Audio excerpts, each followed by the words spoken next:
Hey guys, this is Julesy and this is a Patreon exclusive video. People have been recommending topics and I greatly appreciate it, and I am taking notes on the topics you recommend. But my Patreon audience at this point is very small. And maybe if I can grow my Patreon, and part of growing my Patreon is by continuing to do these exclusive videos and podcasts, then I will be able to, once I grow the audience, to do more research topics. Because right now it's like maybe 10-12 people are gonna watch it, and a lot of the topics that you guys are requesting are things that are going to be deeply researched, and by the time I research them, I'm going to want to put them up on my YouTube channel. So what I might do is, when I finally do get the time to dig into some of the deeper topics, just do it so that the content will go up here, 3-4 days before it actually goes up on YouTube. So for now, all that to say, for now, I'm probably going to do shallower topics until we figure out a way in which we can work deeper topics into the ecosystem and put them on Patreon first and then get them out onto YouTube. So as you can see from the title of this video, the title on the post, we're going to talk about all the things that have changed now that I'm in a serious relationship. Y'all, I'm like half joking when I say it's a scam. It is wild to me that at this point in my life is at the point where I finally enter into a serious relationship with someone. And it was really at the point where, one, I was really okay with being by myself. I really did not want to be in a relationship with someone, and not in a, oh, I'm not ready to be in a relationship, not want to be with someone. Like, I was really at the point, was like, yo, I'm good. Like, I'm really good. Like, I'm good. Like, the first date I had with this nigga, I'm just like, nigga, like, look, I'm just looking for a baby daddy, to be honest. Because I don't see the benefit in me getting married. Like, what are you gonna do for me? And so what has happened is I'm in a relationship with someone who's definitely trying to prove themselves, and I appreciate that. Not in some like meager, like I'm not worthy type way, but I think he understands that, like, I'm really okay with being single. And so this is my first serious relationship, like serious relationship. I do think for me, what being in a relationship has done is it's really challenged. It's not challenged and changing, but I think maybe the word I'm using, it's forced me to reaffirm my politics, in that I do have what you could say are radical politics, particularly around partnering and marriage. And bringing someone into that, like having someone say, okay, I'm down to explore that with you. Bringing someone into that is legit like, oh my gosh.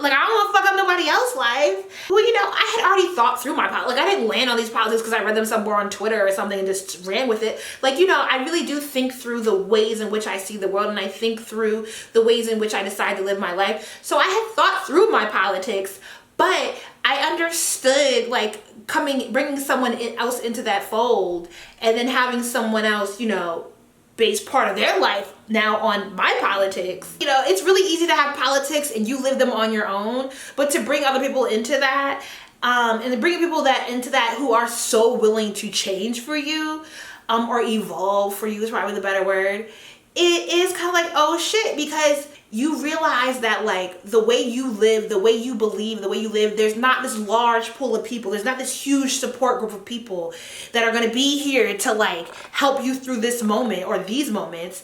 And so you are kind of pulling someone into the outlier of society, and you are committing to something that you two are largely going to have to do on your own, and there's not going to be like these great resources, which is why I've talked about, in the ways that I've talked about marriage and partnering on YouTube, and I keep stressing this point that we do need more diverse models of relationships. We do need to be able to have different, with these different models, have an appreciation and a value set around the fact that people do live very differently, that there are ways to successfully partner with people, to raise families, to co-parent, to do all these things that don't feed into this traditional idea of marriage and womanhood and motherhood and fatherhood and all that stuff. I kind of get remiss to say that the way I view things or the way I do things are radical. Something that I discussed with my partner was telling him, like, he approached me on he sees himself having a traditional marriage. And I pointed out to him, based on the certain factors of his current life, how maybe ideally, like an ideal he has is a traditional marriage, but what he in praxis, what would actually happen is there's no way, because of what he does for work, and like, nigga, that's not been to work. And the way that his life is currently going, I was pointing out certain aspects, and I don't want to give away too much personal information about him, but there are aspects of his personal life that are pointing out that are already non-traditional and that have benefited him because they are non-traditional, and they are non-traditional because of the labor that Black women in his life are taking on for him. So I'm saying that like a lot of the ways in which historically the Black family has been able to survive in America has relied on non-traditional ways of curating a family. And I think the issue is that we look back at the way our family might have raised, in that, oh, our parents weren't together, or we grew up in a house full of aunties and uncles or our grandparents, and we look back on that with shame. And I actually think there's a lot of value in the way that the Black family has come together historically, which is statistically largely not nuclear. I think there's value in that, and I think that we should be proud of that, and that there's ways to, you know, remove the shame and curate very diverse partnerships around the ways in which we have survived in the past. Does that make sense, right? And like house mother, like Miles, you know, I was talking to him, and he said, he was talking about his own parents who were two queer people who came together and had a child. A lot of society would turn their nose up against that, but I think there's a lot of value in taking and learning from that. But those of us who don't feed in traditional forms of relationships end up being very quiet and hush about our relationships because we don't want to be judged, and we don't want the criticism. Because we don't get the support, so why should we take the criticism? And so I just feel like I'm rambling at this point, but all that to say, because we don't have this support system, and we do field a lot of criticism if we are to be public about living and having a non-traditional relationship, that it is, you know, I had to work with really being confident in myself and making sure that, you know, I'm not doing things out of blind confidence, that I am, you know, really explain and articulate the ethos that I have around partnering, and that I'm also not being unnecessarily, what's the word? Like, I'm thinking like a brick wall. Like, I'm not being unnecessarily like a stalwart about certain things, when being in a relationship is to agree to a constant renegotiation of your will to do better and be better. So being okay that a certain aspect of my politics are gonna evolve on this, but also because I know that an evolution is prone to happen, to make sure that when I say things and I make statements and I speak out, and I am, whether on YouTube or with regards to how me and my partner maneuver through our relationship, that I'm being thoughtful in how I approach it. A lot of mind space gets taken up by this, and it's been a little over, you know. Part of the overwhelmingness of my life is the relationship. I think one of the things I don't like is having to make new relationships outside of my partner based on his friendships and family. It's like, you know, when I do these videos criticizing the cities that I live in, it's just, you know, I think I've acknowledged that I'm not a person who like likes to pursue new friendships, and I'm not a no new friends person though. Like, for me, friendships just take an organic time. Like, I've never forced someone to be my friends. I've never pursued someone in a forceful manner. It really just is like, you know, friendships just kind of happen. Like, they just, like, you meet a person, you go out, it's like, okay, you kind of cool, like, and you know, every time I've tried to pursue someone and like, oh, I want to be your friend, it's never worked out. And so my best relationships come out of like a slow burn. And so now being in a situation where like you are meeting people with the expectation that you have to like them because they are your partner's friend, and this nigga he's a friendly ass nigga. Fortunately, he ain't got that many friends in Charlotte, but we have, you know, like, yeah, I went to State Fair with him, and he's like one of the people that keeps friends from high school, and I'm looking at him like, why are you still friends? They ain't going nowhere in life. Like, I'm rude like that. Like, I don't care if I knew you when I was 18. What are you doing now? Do I need you? I don't. And then I'm not that bad. But like, we went to the State Fair, and like niggas from like church when he was like 10 pull up, and it's like, hey, and I'm just like, bro, this is a lot. This is a lot. But on a more personal level, he does have a lot of close friends. It was like a world tour this past summer, meeting all his friends. But he moved back to Charlotte last year from the Northeast, and so we were back in the Northeast this summer, and I was tired. We did a 2-day trip, and I was tired of meeting people. I was tired of meeting people and having to be like, hey, hi, and be super nice because, you know, you have to like these people because people are really close in his life. Family thing is definitely sort of a mind fuck for me. My family has never emotionally invested in a partner because of me. Like, I've never brought anyone home and said, hey, this is somebody I want to be with. He definitely has. And so I think there's a certain level of like wariness because the last person he was with, who, oddly enough, me and her have mutual friends. She don't even live, she back in the Northeast. But her and I definitely have mutuals, which is fascinating. And I met this nigga in Charlotte, so fascinating. My world is always small. But he and I, you know, I can't even be like him and his ex, I have mutual friends, because him and I, like, we have not direct, like, not people that we both are friends with, but like one of his close friends close with one of my closest friends. So our worlds are like very, very close together. But his family has invested in it, and by like his own accord, you know, they've been broken up for 5 years or so. But like, she seems like a really great woman. Like, he has nothing negative to say about her. And I have definitely done my Googles. I have nothing negative to say about her either. She seems like an awesome ass woman. And I know, because I've gone through his entire Facebook, that his family was very close with her.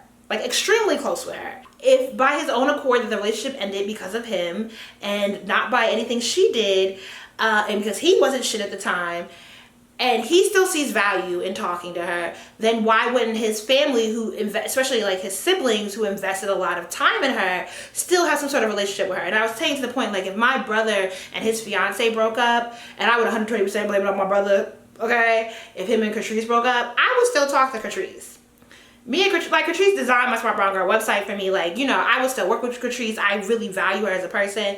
And so, and if my brother was to move on to another woman, I don't know. I can't say 5 years later if I would still hold on to it. But I do think on my part there would be some judgment of the next woman based off of my relationship with Catrice. Because I ain't never brought no nigga home, my family is jumping through the hoops. I promise you, my mama watched my YouTube video. She thought to be single for the rest of my life. I'm okay with the prospect of that, honestly, truly.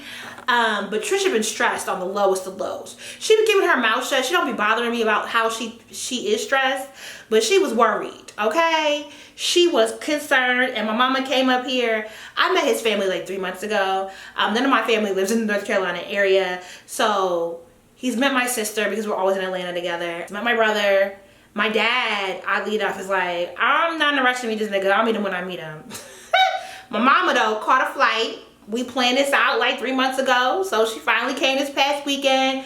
She wanted this nigga number. She wanted to spend one-on-one time with him. She bought him donuts. Trish wants to be this nigga best friend. She wants him to not go anywhere, okay? My mother wants him to be a son-in-law for real, for real. His mama with me? She not me. And you know, the crazy part is our family's all Delta. So I'm looking at them like, okay, hey, soror. They're just wary. And so I don't know how to navigate this space. Like, my mom is 58. And my mom's from Brooklyn, very hip. You know, like, my mom very round the way. Like, what's good, what's hood. You know, she's still classy. She's classy, but she's very round the way. His mother is like in her late 60s, very into the church, like South Carolina, went to college, become a teacher, still teaches. So very, you know, so she's like, oh, hi, JB. And everybody calls me JB. Hi, JB. And I'm like, hi. And, you know, that's the hi. I don't, like, he has a name for my mom. Hey, hi. That's me. I don't have no name. Nothing. And his dad is, oh, hi. That's it, too. You know, his grandmom loved me, though. I will say his grandmother be happy as hell to see me. I don't know what's happening there, but grandmom is a fan. Granddad is also a fan. A little creepy though. But his immediate family, I'm just kind of like,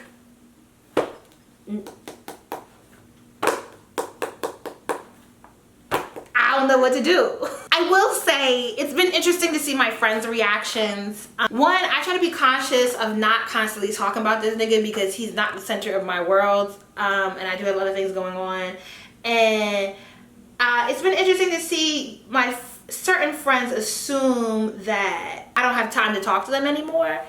I have a lot of guy friends, and a lot of my guy friends, when they did finally end up in serious, and like not just thought in relationships or situationships, but in serious relationships, they did, you just hear from them niggas a little less. So it's been interesting to see some of my single homeboys consciously, out of respect, back up a little bit. My friends are firmly platonic. I haven't had any issues with friends who I felt like were crossing the bounds of platonic relationships.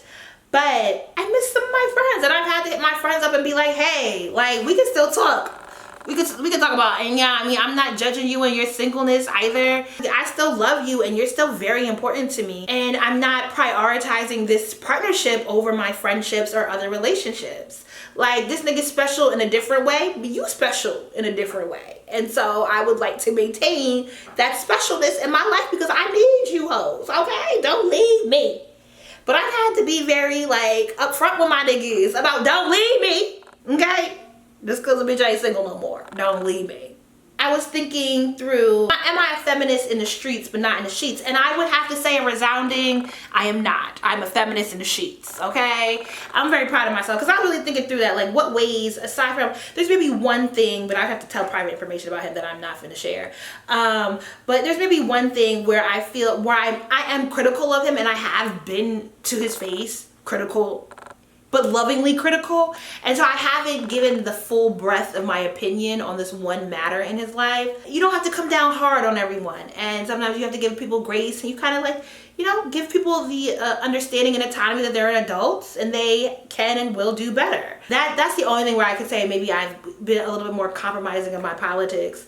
But across the board, it's fascinating because really getting to the point of not feeling like I had to prove myself to men, it was the best thing I could do for myself because I really don't do or compromise myself in a lot of ways within this relationship. And I don't feel like I'm being a bitch or standing over this nigga and making him do everything I want. I think he just understands, he's been trying to get me on this marriage train. We don't get Medicare for all, though. I might just marry your ass for the health care. I'm not even gonna front I would never, absolutely never get married. I just think that, for me, marriage has to look a certain way, and there's certain things that have to be in place.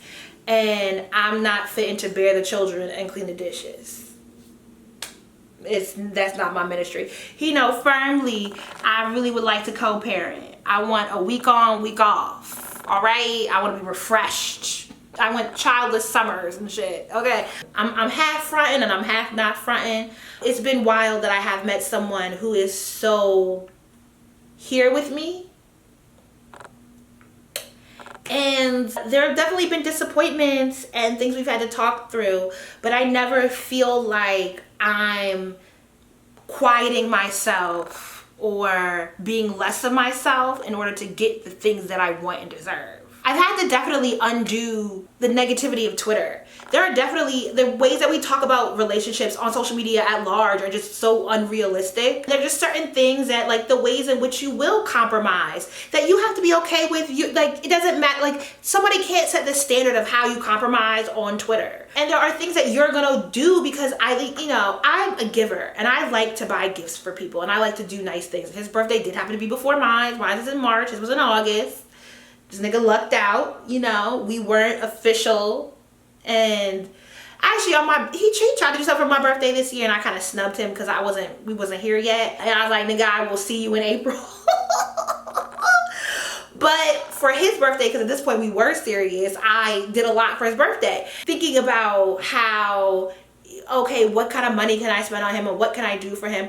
And I like to give things. So if I see you don't have something, but I just had to check myself though and be like, sis, don't be too eager to give because you're going to be mad when you don't get back in the same way. And so, allow this nigga the space to give to you the way he likes to give. Meet in the middle on that, right? Because sometimes if you're, especially because I'm prone to just give to people without thinking or setting boundaries around how I give, then I end up getting burned on the other end when folks are like, I didn't ask for that. You right, you didn't.